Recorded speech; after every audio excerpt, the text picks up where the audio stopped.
While the world of zombies is frequently depicted as a post-apocalyptic hellscape, there are some rare exceptions where humanity had prevailed over the undead epidemic, not only surviving and rebuilding after its ramifications, but restructuring around the concept and reality of reanimated flesh-eating corpses, grappling with the idea of if a turned person is still a person, and if they should be treated as such or be repurposed or permanently closed off from society. Would your body's second chance at life be incorporated into civilization in some way? What would the advent of a zombie apocalypse and thereafter affect people to have opposing views that would arise from this new way of life, since it's basically human nature to disagree on everything? Today, we are discussing, could zombies coexist in society? Would there be zombie rights activists? The concept for this video is not something new to the channel. I've brought up how the world would acclimate to the undead in scenarios like Shaun of the Dead's post-outbreak and hypothesizing a realistic reaction to The Walking Dead's flare virus. Yes, when the infection hits the scene and thriller time happens, it'll be a rough and horrific start. Many lives will be lost and even more will turn. But when faced with insurmountable adversity, humanity has proven time and time again that it can survive even the most daunting odds. With whatever type of zombie that springs up, we will persevere. I know it is ironic for me to say this, considering how many videos I have done telling you how we would not survive. But in the case of zombies and extenuating threats, I'd say we can. We will not go quietly into the night. We will not vanish without a fight. We're going to live on. We're going to survive.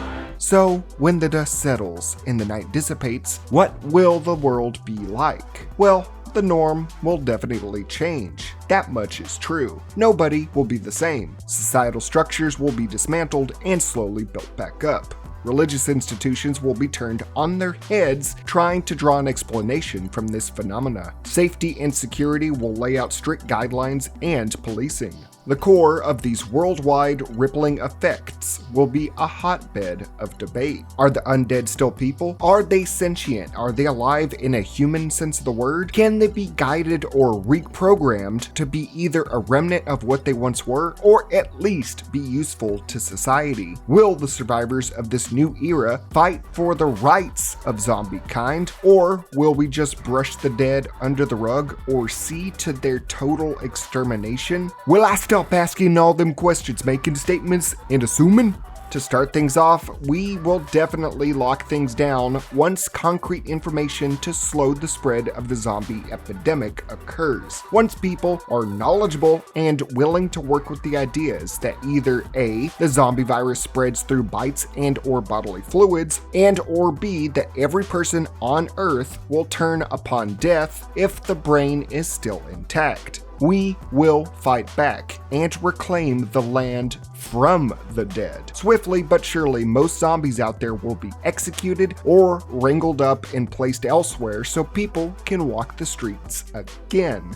On the broad spectrum of a return to normality, safety and security will be priority one for whatever organizational entities that will arise. Closing off cities, wide-scale quarantine zones, more swift and brutal responses to potentially lethal crimes or calls, and even monitoring the terminally ill and elderly, slapping things like biomarkers from Dying Light 2 on the living to wirelessly monitor the pulse of all people, or at least those more likely to suddenly die without warning, basically segregating those based on age and health due to fears of another outbreak, causing dissent in those affected, plus constant surveillance of the populace to ensure no deadites are around, relinquishing freedoms because of the threat of zombies, which, having Big Brother behind your back at all times, is a scary thought already. The mentality of each individual person will be damaged and altered, some more than others, some reveling in the new world where brutality was necessary, spiraling their violent tendencies even more, using the chaos of a pandemic and martial law to do whatever they wanted. Killing, raping, stealing, all the former rules were out the window, but when things went back to normal, they would not be able to domesticate back to the ways of the old life. For many, seeing friends and family becoming stark, raving monsters would be life-changing, having to kill them or see them commit acts of carnage, even against other living people in order to survive or protect their loved ones. Some even attempt to preserve their dead in the hopes that a cure can be made and administered, as seen with people like Herschel Green, who kept hordes of walkers in his barn, thinking that killing them was not morally right, that they were just sick in the head, that at some point they could be saved. Although most would have to come to terms with reality, having to commit the ultimate sin of murder against others out of control of their own body just to survive. Some are not able to handle this new world and will take a shortcut to their own demise. A grim fate. How could it force other living people to do evil acts just to survive? How could demonic-like entities exist within the bodies of the populace? Seeing the dead rise themselves will be cataclysmic within the religious faculties of the world, people coming to terms with the physical manifestation of life after death. The concept of the afterlife is dependent on your beliefs and the doctrines of major religious institutions. Seeing a corpse come back to life in such an unholy manner is the antithesis to the good that these religions preach. Resurrection is fairly common amongst many faiths, but usually through divinity or purity, divine presence to display a righteous path forward. But for the common man to experience this and to not return as themselves, but shambling husks devoid of everything that made them who they were. They look like us, dress like us, and just about sound like us, but something separates them and us. Has the soul been expelled? If so, has it transcended to heaven or hell? Is the zombification process of the body also the eradication of the soul too? Is that person still in there somewhere? Is the body and mind too far gone, where both medical science and God are wholly unable to help? Was this truly a virus or a punishment from God? Is the next phase for humanity to reap what we have sowed in our own sinful ways? There is so many theological interpretations that will be forged just to make sense of all this. For a majority, the undead will be seen as evil or even as embodiments of lost souls. Depending on what both religious leaders and the self-interpretations of each person chooses to believe will most likely be the greatest determining factor for their interaction with the dead going forward in the post-pandemic society. Now, it might seem like I have tangented, but the reason I bring up old people, the sick, safety, mentality, religion, and more is because of how it will overall affect the public's viewpoints towards the dead. Zombies are going to be a fact of life from here on out, but how can they exist or coexist in society with so many conflicting ideas, all these perspectives, how people have been affected, and how they look at the dead? What do we do with the remaining dead in the world? What do we do with those that die or become infected from here on out? Whether it be hunting them down, alienating them, finding a cure but vetting the cured, or returning to the status quo with a few perks, there are more than a few synopses that go over the concept. Shaun of the Dead's ending is a great example of two things: of an attempt at getting back to normalcy as quickly as possible, and to go into vastly different reaches of zombies into society and the concept of zombie rights. The people of the UK remember Z-Day as a historical inconvenience like people now view the COVID pandemic. News reporters from those days talked about how incredible it was to say removing the head or destroying the brain on air, not the fact that the dead came back to life and ate flesh. People treat the nightmare like an exploitable medium for television programming. 10-year-old Enrique Ramirez having to kill all of his zombified family by himself being a sensationalized dramatization for viewers to lap up. Game shows strapping the undead to tethers in a slippery slide to laugh and compete over which zombie will hysterically get their flesh first, while the Dawn of the Dead mall music plays. Talk shows bring on people who are still in love with their new zombified partners as if it were just another wacky episode of Jerry Springer or Maury. Gonna have a lot of necrophiliac episodes there. Maybe because of rigor mortis they can keep things up, if you get my drift. Even charity organizations crop up, like one called Zombaid. While not with a lot of explanation, it could be assumed the nonprofit works at domesticating, housing, teaching, and maybe even feeding zombie kind. All while the public, like Sean, just skims past stories that give direct explanations of what the virus was and how this happened. Despite it being such an awful event, people would rather rush back to how things were, hastily integrating zombies into everything possible. Zombies are just a part of life now, and they can be utilized in a multitude of ways so long as they are pacified and restrained properly.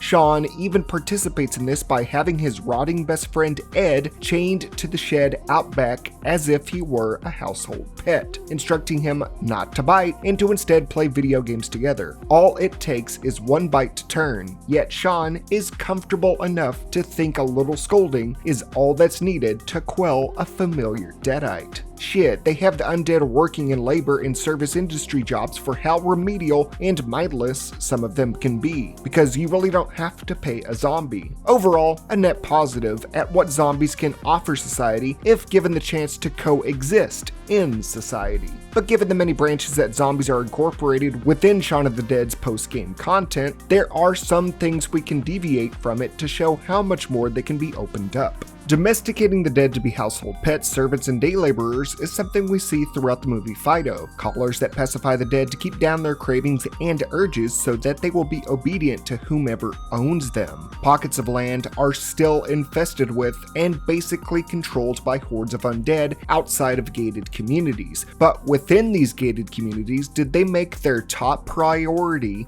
controlling the dead to make their own lives easier, with beefed up security and alarm systems to possibly prevent zombies from attacking people again. The zombies themselves are seen in factories, as slaves to rich folk, as park workers, and more. And even the titular character of Fido is at the beck and call of a small 10-year-old boy.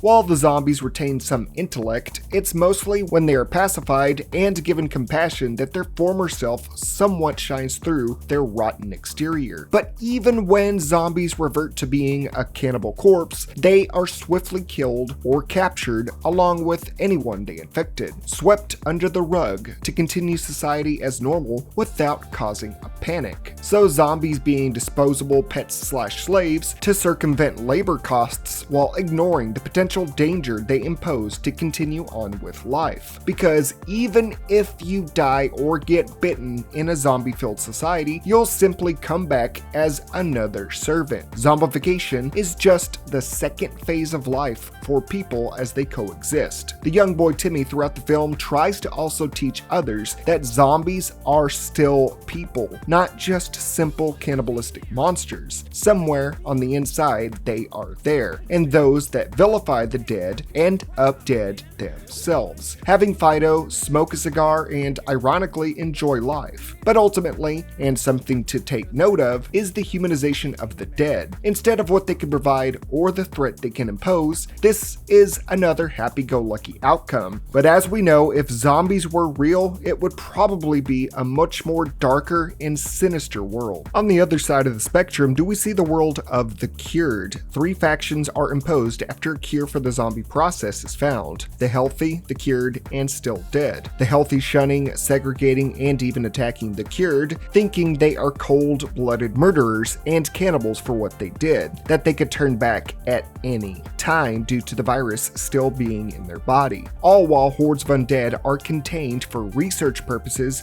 to hopefully make a cure that is 100% effective. Through harsh restrictions, do the cured get to be allowed to coexist in society, but with heavy prejudice and governmental oversight into their every move. The cured attempting to go back to their careers, homes, and families, only to be rejected and seen as less than human. While unable to control what was happening to their bodies before, people are still ruled by fear and self-preservation. It is the human way. So, shoving the cured and the dead into corners outside of mainline society are supposedly the only path forward, prompting the former zombie Connor to rise up and rally the prejudiced cured to unleash the dead, to overthrow the healthy who treated them like monsters. But cures are not a common occurrence in post-zombie apocalypses, but it's still important to see the dividing line here. People are protesting on both sides of how the cured and the dead should be taken care of and treated. How letting in more of them or letting zombies live instead of keeping them away or executing them will only cause more troubles and an eventual higher infection and death toll rate. For us, talking of fictional scenarios like zombies and the FUD blood-soaked carnage behind it like we've seen in so many movies, TV shows, and games, that we can easily say we would just off them all. But with a zombified version of a loved one out there, many people's outlook and perspective on the subject could change drastically, no matter what the undead did, despite the fact that there would always be reports and instances of zombie attacks and bloody crime scenes. Looking into both the eyes of an infected and undead, and then the people that have been affected by them and those that look at them as monsters or as former people, it would probably be the most divisive and debated topic in the history of mankind, more than religion, abortion, gun controls, borders, and more. No matter which path we take about this, there will be public outcry.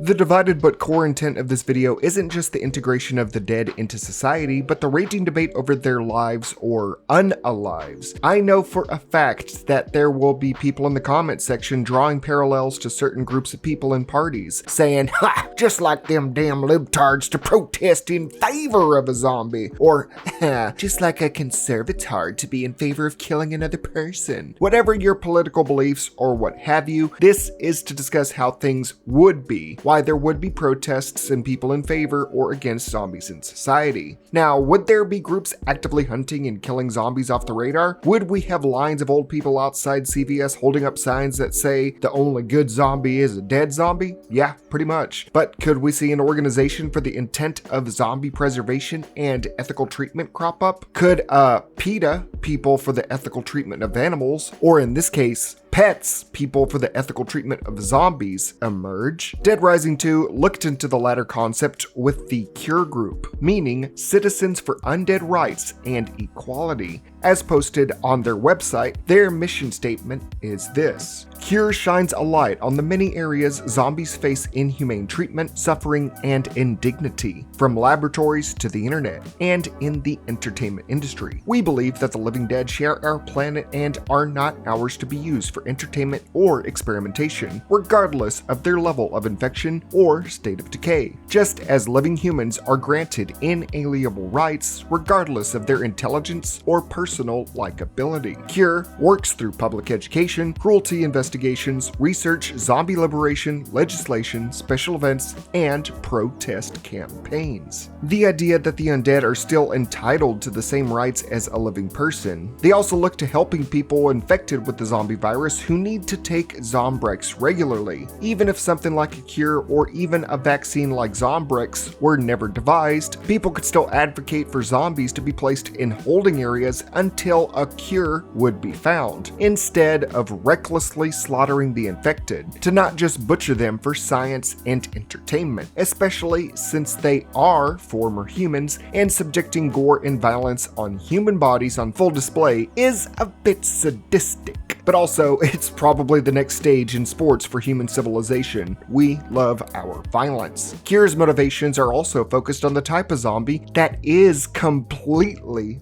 mindless. No semblance of self left, but a flesh-devouring humanoid. Dead rising zombies are nothing like their former selves, except for occasionally swinging around weapons. Yet C.U.R.E still advocates for their rights, declaring that the government and entertainment industry are using systematic neglect of the infected, followed by concerned citizens bluntly saying this. This is a joke, right? Why would you want to save those things? I can understand somewhat what C.U.R.E was campaigning for, ensuring the safety and well-being of living infected to get the treatment they need and more. It's a noble cause, but I gotta agree with that random male citizen. Irreversible zombies being protected and considered for the same inalienable rights as the living, it will only spell disaster. Again, the mindless kind of walking corpse, being much like how the governor in The Walking Dead kept his zombified daughter alive, much like Herschel Green at the farm, that they are still considering those that they kept confined as human. However, The Walking Dead only have one directive in mind. C.U.R.E seems more radical with these kinds of zombies in mind. If the undead display sentience in any way like they do in Romero's Ghouls, the narrative would be, in my opinion, drastically different, showing that they have a faded but still existing consciousness, the ability to learn, to resist their carnivorous appetites. Day of the Dead's Bub showed he could attempt to read, shave, and even befriend the living.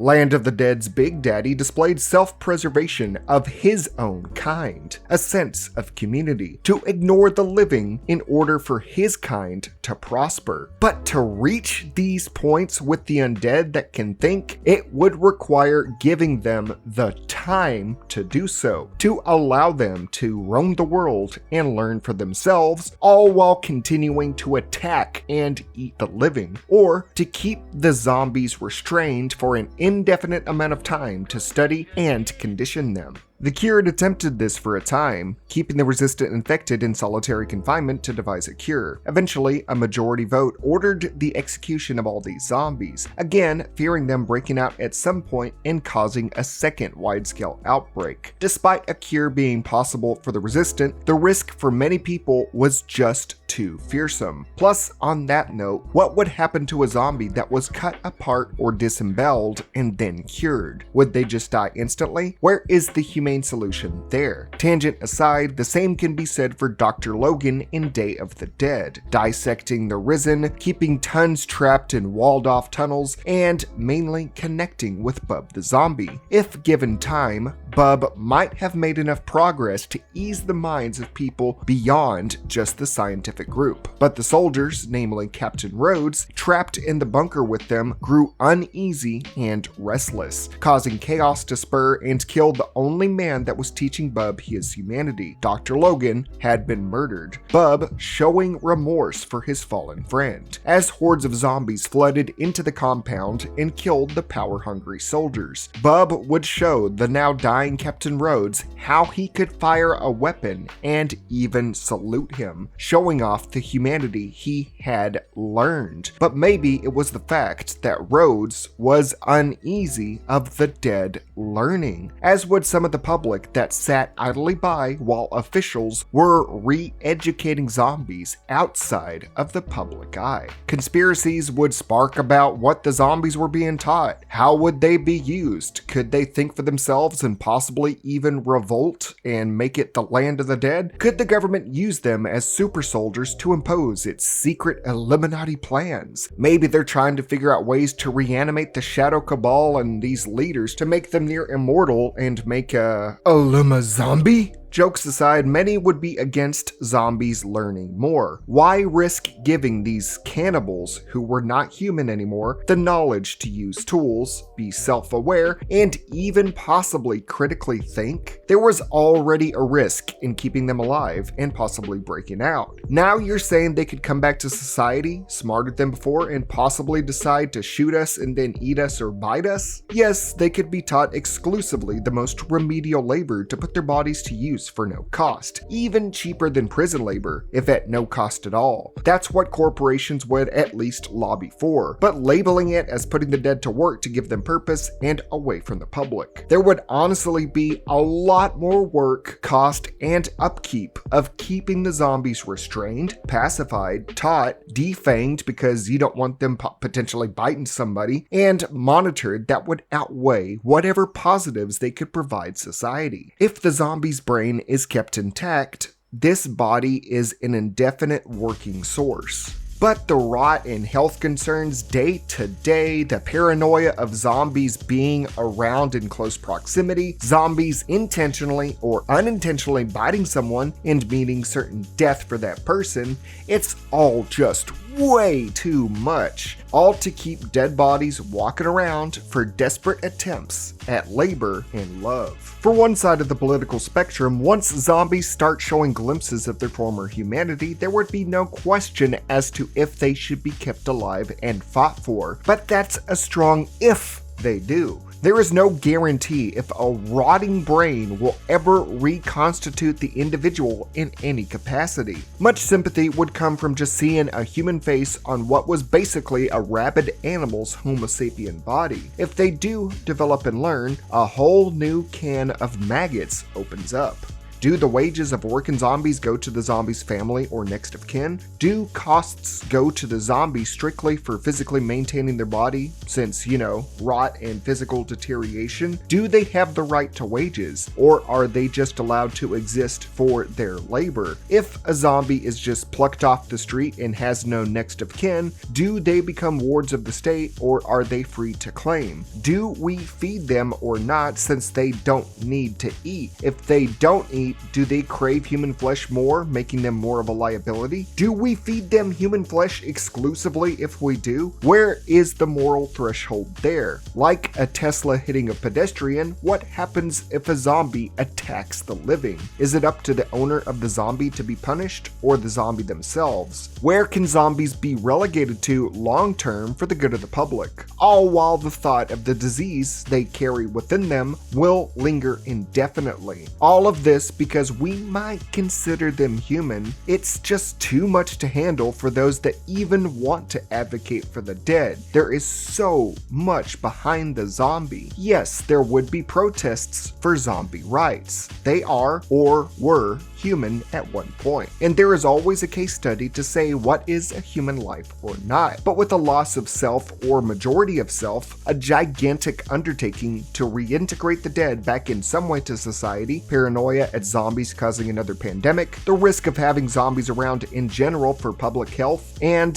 the implications of keeping zombies around and more, I'd see us debating endlessly, but ultimately executing zombies old and new from here on out, and saying that yes, there would be protests, but I cannot see zombies coexisting in society. Zombie eat brains, but zombie cannot swallow this injustice. That wraps up this analytical look into how zombies would be in society and how we would react, and how we as a society would endlessly protest on both sides of the future of zombie kind. What do you think? How would you side? Do you think it's realistic to say this is possible? Were there parts of zombie coexistence I didn't mention or got wrong? Let me know down below in the comments so we can have a big, fat, juicy discussion and make my algorithm just a little better. Thanks to Chago, aka QuickFlix, for editing this all together today. Check him out for awesome movie recaps. Special thanks to my donators on screen here who chipped in just $1 or more over on Patreon or YouTube channel memberships to keep the channel going.